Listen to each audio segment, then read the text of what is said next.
Saint মার্টিনে বহিরাগতদের পর্যটন ব্যবসা বন্ধ করতে দেওয়ার বিপক্ষে অবস্থান নিয়েছে সরকার, জানিয়েছেন বন ও পরিবেশ জলবায়ু পরিবর্তন উপদেষ্টা সৈয়দ রেজওয়ানা হাসান। মঙ্গলবার সকালে রাজধানীর একটি হোটেলে আয়োজিত সেন্ট মার্টিন দ্বীপের মাস্টার প্ল্যানের ওপর কর্মশালায় একথা বলেন তিনি।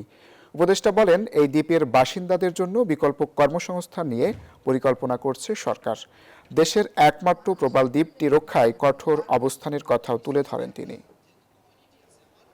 ৮,০০০ মানুষের একটা দ্বীপে প্রতিদিন যদি ১০,০০০ বহিরাগত যায় ট্যুরিস্ট হিসাবে, আপনি খুব স্বাভাবিকভাবে চিন্তা করেন ওই দ্বীপের কোনো মানুষের খুশি হবার কোনো কারণ নাই।